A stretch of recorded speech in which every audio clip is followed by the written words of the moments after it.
盆景放盆最好选择土比较干的时候进行，偏干的树根会变软，韧性增强，修剪整形会更顺手。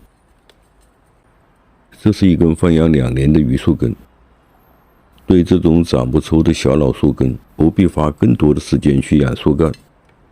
树根有形是重点，顺其自然，显着造型。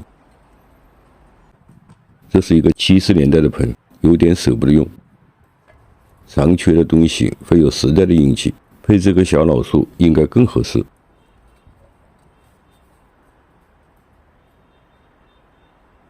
找几个石头把这个土护住，营造一个山林野趣的场景。盆景造型，选择一个什么样的盆很重要。盆不仅是栽种的需要，更是造景立意中的一个重要组成部分。同样的树用不同的盆，感觉上截然不同。这棵榆树造型以自然成型的树根为主，边做边调整，把石头固定好，开一个小排水孔。石头大小和颜色选择要与所营造的整体场景相配。配石头不削面多足，才会有所需要点缀的效果。放3个石头足矣，用水泥固定。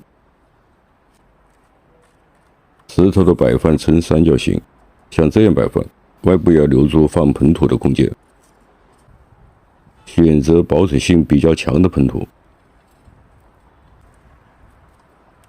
种养的空间有限，剪掉过长过密的树根，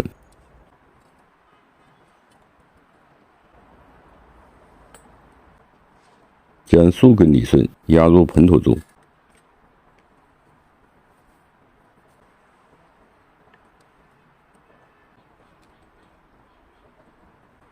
逐渐加入盆土，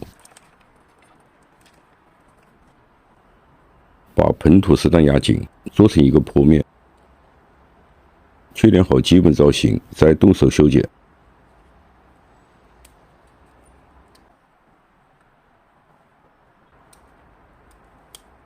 修剪依据主干的走势进行，这个做出枝，这个枝做接顶，枝条肥缩，剪除过多，降低高度。这个主干是一条自然弯曲的根形成的，这种树根很难增出，保留它的原有形状，对出枝进行控养，形成枝干的多聚过渡。顺势而为，对这些枝干做一些调整，形成飘逸的树势。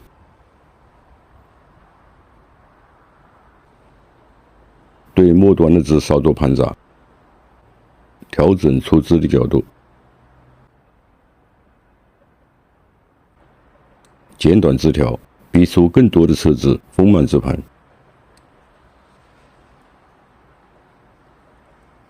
以这个瓢子做参考，其他的树枝也要做相应的调整。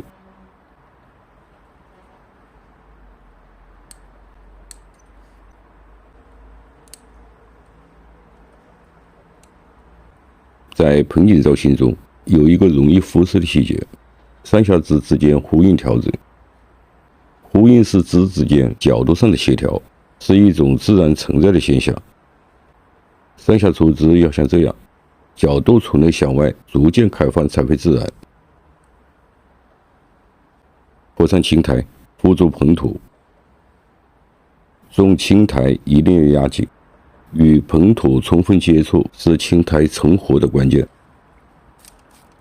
铺好后再喷水，拍出一个起伏的坡面。对顶枝做一次修剪，剪出一个协调的整体外形。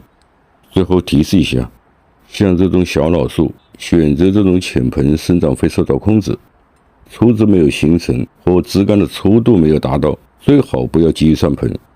欲速则不达，这个道理大家都懂。我是三全农场，感谢你的收看，下期见。